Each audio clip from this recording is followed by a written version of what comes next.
डोंबिवली एमआयडीसीतील निवासी विभागानंतर आता केडीएमसीच्या हद्दीत येणाऱ्या 27 गावांमध्ये सुद्धा गाड्यांवर काळे ठिपके पडण्याच्या घटनेनं एकच खळबळ उडावली आहे। वाहनांपासून ते नागरिकांच्या कपड्यांवर आणि पत्र्याच्या शेडवर सुद्धा पडणारे हे काळसर ठिपके नागरिकांच्या आरोग्यावरील संभाव्य धोका आता अधोरेखित करत आहे। यापूर्वी हिरव्या पावसामुळे आणि गुलाबी रस्त्यामुळे चर्चेत आलेले डोंबिवली आता या विचित्र आणि अज्ञात प्रदूषणामुळे पुन्हा एकदा चर्चेच्या केंद्रस्थानी आलाय।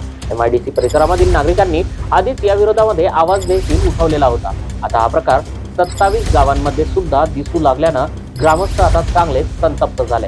याचा थेट परिणाम स्थानिक नागरिकांच्या वाहनांवर, राहणीमानावर आणि आरोग्यावर होत आहे। महागड्या गाड्यांवर पडलेले हे ठिपके सर्व्हिस सेंटरमध्ये नेल्यानंतर देखील निघत नाहीत। अधिकाऱ्यांनी या संदर्भात तपास सुरू असल्याचं सांगत लवकरच अहवाल सादर केला जाईल असं आश्वासन दिलं। मात्र प्रदूषणाची ही नवी लाट नागरिकांमध्ये भीतीचं वातावरण निर्माण करत असून प्रशासनानं याकडे गांभीर्यानं लक्ष देण्याची आता गरज नागरिकांकडून व्यक्त केली जाते आहे। काय तसंच झालंय का, काय सांगाल?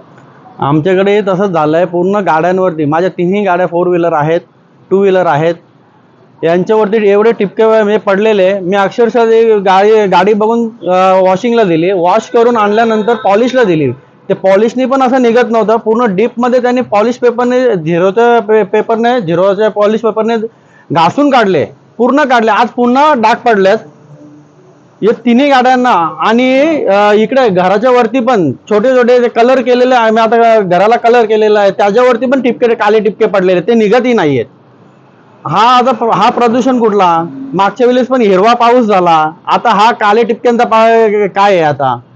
आणि आमच्या जमिनी, कुटुंबाची पण जमीन, आमच्या एवढ्या स्थानिकांच्या म्हणजे आजूबाजूच्या गावांच्या जमिनी एमआयडीसीने ॲक्वायर केल्या आणि आम्हाला त्याचा मोबदला, कितीही जमीन गेली तरी मोबदला 15 मीटरचा भेटतो, म्हणजे 1 गुंठा, तो पण विकत घ्या आणि त्यांचं 99 वर्षाच्या करारावर।